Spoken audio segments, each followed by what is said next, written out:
Hello friends, welcome back to my channel academy of Sciencia. और आज हम लोग पढ़ने वाले हैं प्रीबायोटिक्स, जो कि हमारे माइक्रोबायोलॉजी का सेकंड लेक्चर है आज हमारा। तो चलिए हम पढ़ते हैं। These are also milk product. Prebiotics जो होते हैं वो भी दूध से बने हुए मिल्क प्रोडक्ट्स होते हैं, लेकिन इनमें एक्टिव बैक्टीरिया होते हैं, बट कंटेन एक्टिव बैक्टीरिया। तो जो बैक्टीरिया है उसके नेम है lactobacillus, acidophilus, lactobacillus casei, bifidobacterium and bifidum etc। ये सारे बैक्टीरिया है जो प्रोडक्ट्स में प्रेजेंट्स होते हैं। This microbes maintain balance of intestinal micro organism. जो इंटेस्टिनल माइक्रो ऑर्गेनिज्म है उनको बैलेंस करना इन सारे बैक्टीरिया का क्या है, काम है। So increase the population of microbes helping the digestion and decrease the population of harmful microbes. तो ये जो हमारे यूजफुल बैक्टीरिया होते हैं इनका क्या काम होता है, वर्क होता है कि जो माइक्रोब्स की पॉपुलेशन होती है जो इंक्रीज होती है, तो वो क्या करते हैं, डाइजेशन में हेल्प करते हैं। किस चीज़ में हेल्प करते हैं, डाइजेशन में, यानी कि खाना हजम करते हैं। और decrease the population of harmful microbes.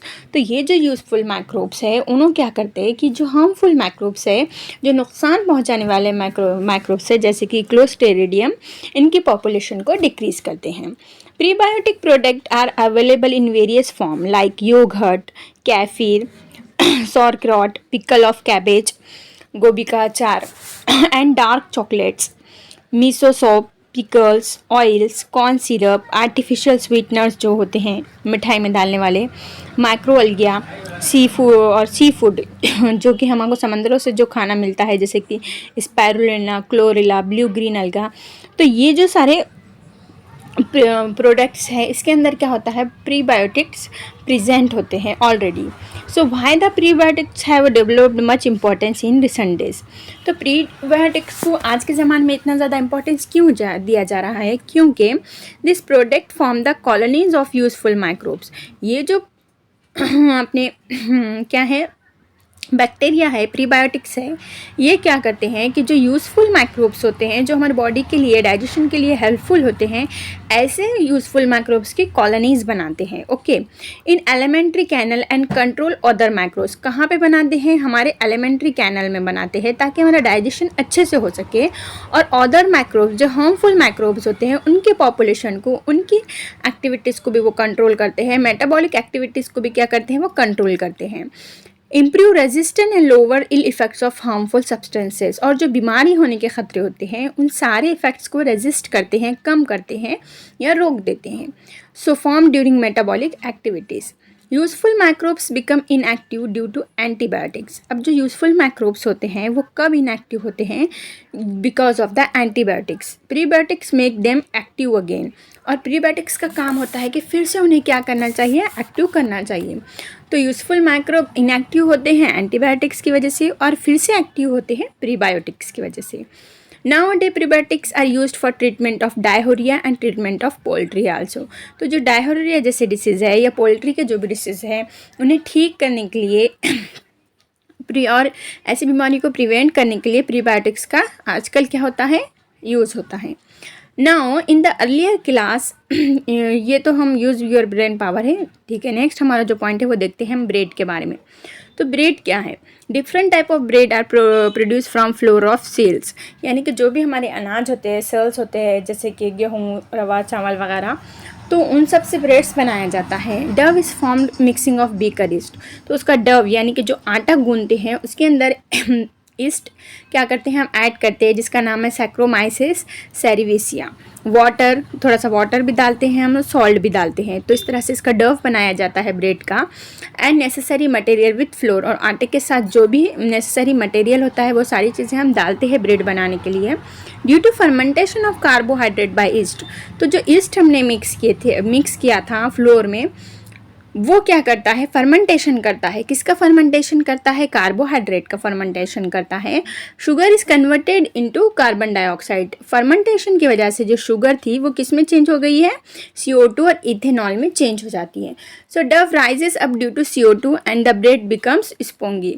तो इसकी वजह से क्या होता है, CO2 की वजह से जो ब्रेड है वो क्या होता है, जो डव होता है, आटा होता है, वो स्पंजी बन जाता है, जिसकी वजह से ब्रेड स्पंजी बनते हैं हमारे।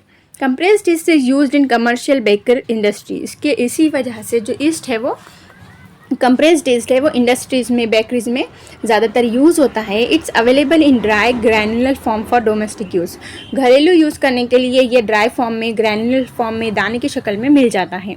East produced for commercial use contain various useful content like carbohydrate, fat, protein, various vitamin and minerals. और जो इंडस्ट्रीज लेवल पे जो ईस्ट यूज़ किया जाता है उसके अंदर different types of content mix होते हैं, जैसे कि कार्बोहाइड्रेट है, फैट है, प्रोटीन है, विटामिन है, वगैरह वगैरह।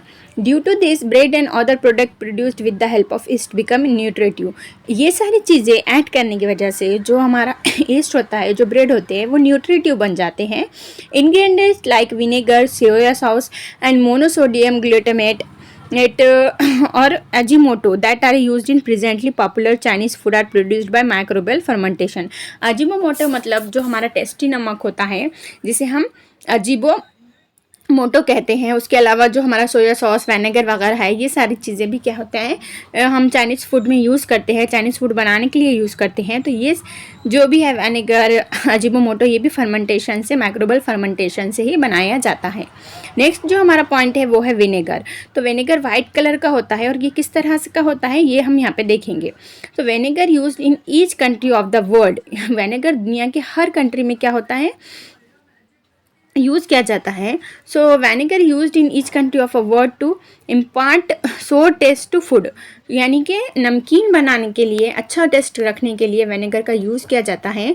और इसके अलावा प्रिजर्वेशन करने के लिए, यानी कि महफूज करने के लिए, जैसे कि पिकल है, अचार है, सॉस है, केचप है, चटनीज़ है, तो ये सारी चीज़ों को प्रिजर्व करने के लिए भी विनेगर का यूज़ किया जाता है।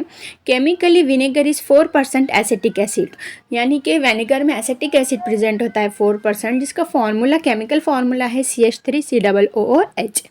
सो ethanol and alcohol is obtain bye fermentation of carbon compound. जो कार्बन कंपाउंड होता है, इनका फर्मेंटेशन होने के बाद हमको क्या मिलता है, इथेनॉल और अल्कोहल मिलता है। So carbon compound like fruit juices, maple syrup, sugar, molasses, starch of the roots with the help of yeast, saccharomyces and cerevisiae. Okay, तो इस तरह से हम क्या करते हैं, ये कंपाउंड जो होते हैं हम ऑब्टेन कर सकते हैं कार्बन के फर्मेंटेशन से। अब उसके बाद जो हमारे पास है mixture of bacterial strains like acetobacter and gluconobacter is mixed with ethanol. तो जो मटेरियल होता है, mix of bacterial strain like acetobacter और gluconobacter is mixed with ethanol. इन दोनों चीज़ों को इथेनॉल में मिक्स किया जाता है और इसका माइक्रोबियल डिग्रेडेशन होता है। Acetic acid and other by product are obtained through it. Acetic acid is separated from mixture by rarefaction. तो जो एसिटिक एसिड होता है वो है कि नहीं, मिक्सचर से सेपरेट किया जाता है एक प्रोसेस से जिसका नाम है rarefaction. Acetic acid is bleached with the help of potassium ferrocyanide. तो इस प्रोसीजर में क्या होता है कि एसिटिक एसिड को ब्लीच्ड किया जाता है, क्लीन किया जाता है। किसके थ्रू किया जाता है, पोटाशियम यूज़ करके, पोटाशियम फेरोसाइनाइड यूज़ करके एसिटिक एसिड को ब्लीच्ड किया जाता है, क्लियर किया जाता है। उसके बाद इसका पॉस्चराइजेशन होता है और finally very small quantity of CO2 gas is mixed with the two produce vinegar. तो एसिटिक एसिड को का ब्लीच किया जाता है, फिर उसके बाद उसका पॉस्चराइजेशन किया जाता है और उसके बाद उसमें SO2 गैस मिक्स की जाती है, जिसके बाद होता है विनेगर फॉर्म। तो soya sauce is produced by fermentation of the mixture of floor of wheat. जो सोया सॉस होता है वो भी है कि नहीं, किसके फर्मेंटेशन से बनाया जाता है, गेहूं के और चावल के आटे का फर्मेंटेशन किया जाता है। Mix of floor of wheat and rice. चावल के आटे को और गेहूं के आटे को और सोयाबीन के आटे को, इन तीनों आटे को क्या किया जाता है, फर्मेंटेशन किया जाता है। किसके थ्रू, फंगस एस्परजिलस ओरेजिया। फंगस एस्परजिलियस ओरेजिया के through wheat, rice and soybean का फर्मेंटेशन किया जाता है, जिसके बाद बनता है सोया सॉस। उसके बाद हमारा नेक्स्ट वन पॉइंट हम देखते हैं। देखिए नेक्स्ट वन पॉइंट में हमको कुछ फ्रूट दिए गए हैं, उसके अंदर कौन से माइक्रोब्स यूज़ किए गए हैं, उसका माइक्रोब का रोल क्या है और उसका नेम क्या है। तो अब देखिए कॉफ़ी है। कॉफ़ी किस फ्रूट से मिलता है, कॉफ़ी और अरेबिका। इसका माइक्रोब इसमें कौन सा यूज किया जाता है कॉफ़ी बनाने के लिए, लैक्टोबैसिलस ब्रीविस। और इस माइक्रोब का रोल क्या होता है, सेपरेटिंग सीड्स फ्रॉम फ्रूट से सीड्स क्या करता है, सेपरेट करता है और उसके बाद हमको मिलती है कॉफ़ी। उसके बाद है कोका। जो कोका होता है ये एक फ्रूट से मिलता है जिसका नाम है थियोब्रोमा और काकाओ। तो इसके अंदर जो माइक्रोब यूज होते हैं वो है कैंडिडा, हैंसेनुला, पिचिया एंड सैक्रोमाइसिस।